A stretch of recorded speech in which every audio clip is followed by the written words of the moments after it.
NSIT, a place to imagine, invent and inspire. NSIT, Amhara, Bihta. 22 वर्षों का विश्वास, 10,000 से ज्यादा डॉक्टर्स, गोल नेशंस लीडिंग इंस्टीट्यूट। नमस्कार, सिटी पोस्ट के इस खास पेशकश में आपका स्वागत है। मैं हूं श्रीकांत प्रत्युष। आपको पता है कि पूरे देश में मोदी को प्रचंड बहुमत मिला है, यानी एनडीए को अप्रत्याशित सफलता मिली है। लेकिन बिहार में किसको नज़र लग गई है एनडीए पर? यहां पर तो प्रचंड बहुमत के बावजूद सब कुछ ठीक ठाक नहीं है। एनडीए में घमासान है, नीतीश कुमार नाराज हैं, अलग राह पर जाते हुए दिख रहे हैं। अभी मेरे साथ बातचीत करने के लिए हैं बीजेपी के कद्दावर नेता, राज्यसभा सांसद आर.के. सिन्हा जी। क्या हो गया, किसकी नजर लग गई बिहार में? हमको तो नहीं लगती है किसी की नजर लग गई है। बिहार में सब ठीक ही चल रहा है, क्या दिक्कत है? नीतीश बाबू को आपने दिया नहीं मंत्रिमंडल में जगह, नाराज हैं कि अब होंगे ही नहीं कभी शामिल, और क्या क्या नहीं हो रहा है, आप कर रहे हैं कुछ हुआ ही नहीं। नीतीश जी को मंत्रिमंडल में उनकी डायरेक्ट बात हुई थी माननीय राष्ट्रीय अध्यक्ष अमित शाह जी से। सुनते हैं कि हमारे महामंत्री भूपेंद्र यादव जी भी उसमें कुछ मीडिएट कर रहे थे। तो अब क्या हुआ वो तो उन्हीं लोगों के बीच में पता है। हम लोग तो यही जान रहे थे कि सभी सहयोगी दलों से एक एक कैबिनेट में मंत्री होंगे।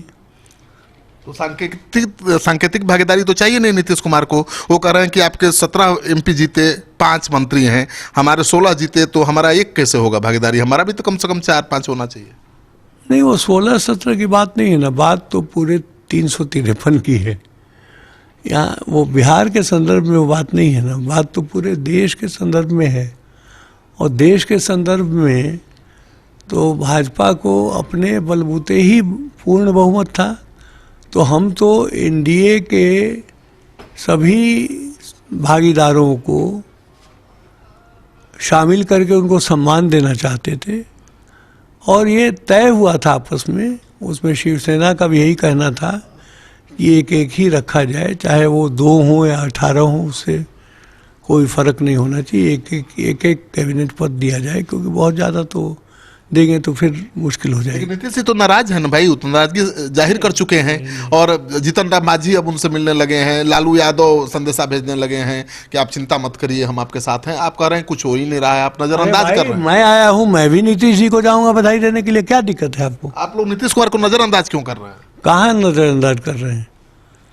आप मैं चलूँगा नीतीश जी से मिलने, तो आप चलिएगा, देखिएगा।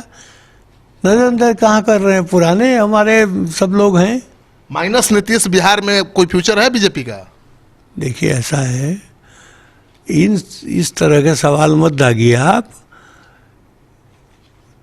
राजनीति जो है संभावनाओं का खेल होता है, इसमें कुछ भी असंभव तो होता नहीं है। यानी नीतीश के बगैर भी आप सरकार बना सकते हैं? ये आप कह रहे हैं, मैं नहीं कह रहा हूँ।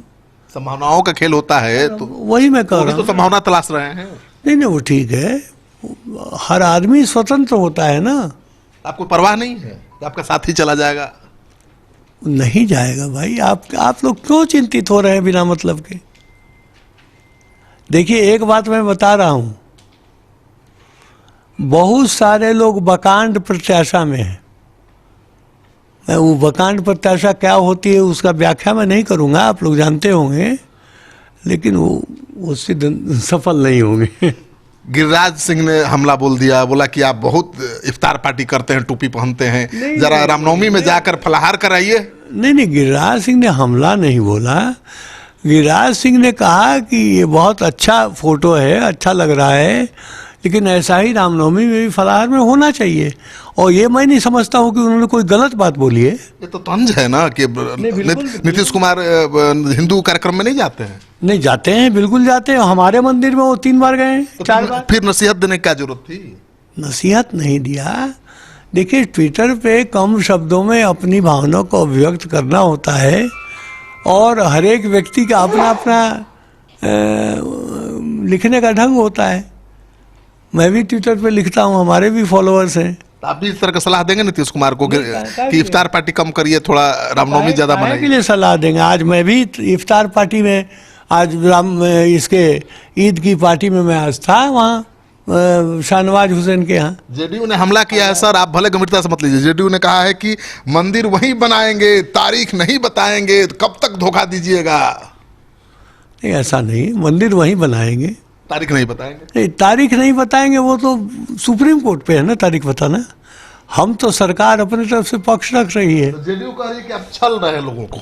नहीं, ऐसा नहीं। किसने कहा जेडीयू में ऐसा? और प्रवक्ता, प्रमुख प्रवक्ता संजय सिंह ने क्या कहा कि हम चल रहे हैं? बिल्कुल। उनकी बातों को तोड़ मरोड़ के आप नहीं, उनका बयान मैं बोल रहा हूँ अक्षरशः कि मंदिर वहीं बनाएंगे, तारीख नहीं बताएंगे, कब तक ठगिएगा लोगों को, यही उनका शब्द बोल रहा हूँ मैं। नहीं, ऐसा नहीं कहा होगा उन्होंने, मैं नहीं विश्वास करता। थोड़ा तो विश्वास करिए। नहीं, कैसे विश्वास? ऐसा कहा होगा तो नहीं, कहा होगा तो वो बात अलग है, उनसे मैं बात करूंगा, लेकिन आपके माध्यम से थोड़ा ही बात करूंगा। आपके माध्यम से बात करने की जरूरत नहीं है। सब लोग हमारे यहाँ आते जाते हैं, मैं सबके यहाँ आता जाता हूँ, क्या दिक्कत है, हम पूछ लेंगे। लेकिन ये ऐसी बात नहीं है, एनडीए बहुत मजबूती से चल रहा है, वो चलेगा, आपको उसमें शक नहीं होना चाहिए। झारखंड में जेडीयू ने ऐलान कर दिया है सभी सीटों पर उम्मीदवार खड़ा करने का, अब तो शुरुआत हो चुकी है, अब बिहार ही बाकी है। देखिए, झारखंड में तो जेडीयू से कोई इस प्रकार का समझौता नहीं है। हालांकि मेरे ख्याल से चाहिए तो यही कि सभी एनडीए के पार्टनर्स पूरे देश में एक होके काम करें, चाहिए तो यही। लेकिन मैं तो इस गोटी सेट करने वाली चीज़ों से अब थोड़ा ऊपर उठ चुका हूँ, तो बाकी लोग कर रहे हैं। नीतीश कुमार गोटी सेट करते हैं? नहीं, हमारे यहाँ की बात कर रहा हूँ मैं, नीतीश जी की बात नहीं कर रहा। गोटी सेट करने वाले नीतीश कुमार को हमेशा धक्का पहुंचाते रहते हैं, चोट पहुंचाते रहते हैं। वो नीतीश जी को रियलाइज करना चाहिए। अगर किसी को आप अगर मुझे धक्का पहुंचाएंगे तो एक बार दो बार पहुंचाएंगे, बार बार पहुंचाएंगे, हम आपको घुसने देंगे अपने घर में? बताइए। आप हमारे पुराने जानकार हैं, आप जानते हैं 40 वर्ष से हमको, लेकिन बार बार अगर आप गलत काम करेंगे तो गेट पे बता दिया जाएगा कि भाई वो कभी आएगा तो उसको एंटर मत करने दें। नीतीश कुमार को यही करना चाहिए। बीजेपी के लोग जो बार बार तंग कर रहे हैं उनको कह देना चाहिए कि नो एंट्री उनके लिए लगा देना चाहिए गेट पर। ऐसा है, नीतीश कुमार जी बहुत ही कुशल प्रशासक हैं। अभी तक बिहार में जितने भी मुख्यमंत्री हुए हैं उनमें सर्वश्रेष्ठ प्रदर्शन उनका हुआ है। ऐसे कुशल प्रशासक को मालूम है कि किससे कैसा निपटा जाए, इसलिए आप चिंता मत कीजिए। कुशल राजनीतिज्ञ भी है, राजनीतिज्ञ भी हैं, कूटनीतिज्ञ भी हैं, कुशल प्रशासक भी हैं। अब बिहार में जो सफलता मिली है प्रत्याशित, उसमें उनका कितना योगदान? बहुत योगदान है। कितना तो अब आप परसेंटेज नहीं बता सकते हैं। पूरे देश में मोदी के नाम पे चुनाव लड़ा गया, लेकिन बिहार में जो सफलता मिली है उसमें नीतीश जी का बहुत बड़ा योगदान। सिन्हा साहब, एक बात ईमानदारी से, आप तो बहुत बेबाक बोलते हैं, स्वीकार कर लीजिए या इनकार कर दीजिए, नीतीश कुमार माइनस नीतीश कुमार, क्या एनडीए की कल्पना की जा सकती है बिहार में? नहीं, मैं नहीं समझता हूँ कि ऐसा सोचना भी चाहिए। नीतीश कुमार जी हमारे साथ बने रहेंगे, बने रहना चाहिए। उसी में समाज का भी हित है, बिहार की जनता का भी हित है, देश का भी हित है, एनडीए का भी हित है, इसलिए सोचना भी नहीं चाहिए। तो आपने सुन लिया आर के सिन्हा को। इनका कहना है कि माइनस नीतीश बिहार में एनडीए की कल्पना नहीं की जा सकती है और माइनस नीतीश बिहार का विकास भी नहीं हो सकता है। तो नीतीश कुमार को हमेशा संभाल कर रखना चाहिए बीजेपी को। आपको सिन्हा साहब की बात अच्छी लगे तो इस वीडियो को खूब शेयर करिए। अगर आपने अब तक हमारा चैनल सब्सक्राइब नहीं किया जरूर कर लीजिए। आपका सहयोग समर्थन लगातार मिल रहा है, उसके लिए बहुत बहुत आभार, धन्यवाद। क्या आप जानते हैं कि घर बैठे आप अपनी स्वास्थ्य समस्याओं का सलूशन पा सकते हैं सॉफ्टकेयर मोबाइल ऐप के द्वारा? घर पर ब्लड टेस्ट के लिए अच्छे लैब के कंपाउंडर्स को बुला सकते हैं, बीपी जांचने के लिए एक्सपर्ट को बुला सकते हैं, ईसीजी करने के लिए टेक्नीशियन को बुला सकते हैं। साथ ही और भी कई सुविधाएं हैं इस ऐप में। आज ही डाउनलोड करें Softcare mobile app Google Play Store से या वेबसाइट www.softcare.in। अधिक जानकारी के लिए आप संपर्क कर सकते हैं। हमारे फोन नंबर्स हैं 9472981111, 9472982222। सॉफ्टकेयर app, solution at your fingertips।